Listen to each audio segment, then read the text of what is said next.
My whole life, I have been in the business of helping others.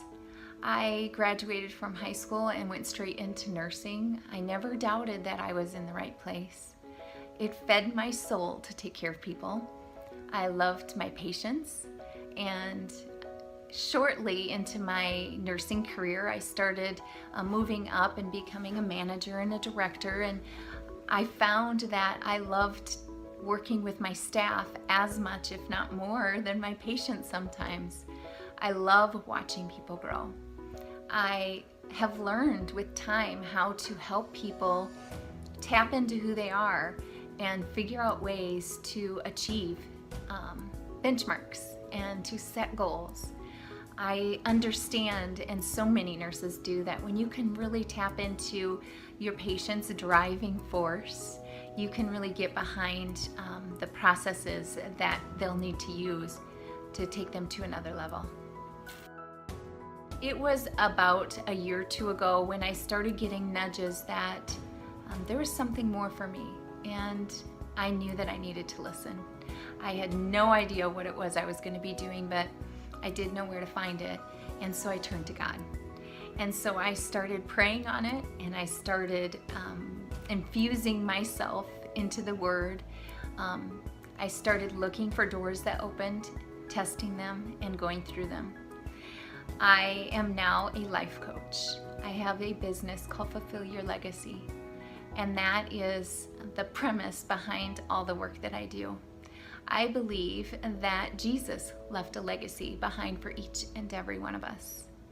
I think back at the Last Supper. He knew he was going, and he forewarned us what he was going to be leaving behind. And I had to call on myself to use the blessings that I know that Christ left for me. And so as my business developed, I started infusing this same belief into my clients' lives. I started helping them to figure out what they're being called to do.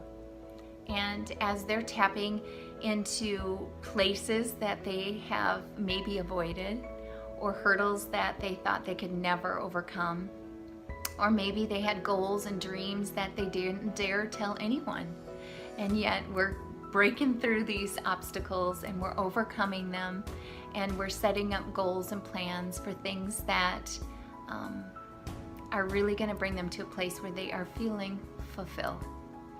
And so not too long ago, my catchphrase became faith-infused living, reaching goals higher. And so I'm quite excited about Fulfill Your Legacy and what it offers the people that I work with. But that wasn't enough. I started getting nudges to then take it further. I had people that were in other states, even other countries. I thought that was good, but I had to listen. And so I started speaking. And then I started getting doors open to me that related to writing a book. If you know anything about me, you'll know that the ideas and the heart behind how I communicate is real, and it comes easy for me. The writing does not. I wondered how God could ask me to write a book, but I understood now that I would need to depend on some people. What I didn't know is how much of a difference this would make in my practice. My clients need to depend on me, but more than that, we need to depend on God.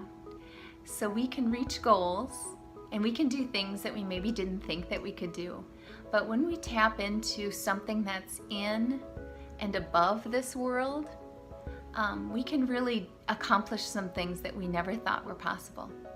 We'll go places that we never dreamed. That's what Fulfill Your Legacy is about, and that's what my coaching practice is about.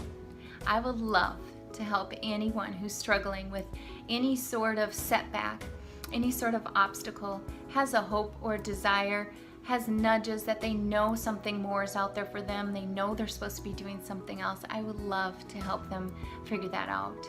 There's nothing that makes me feel like I'm doing what I'm called to do, except when I'm doing that.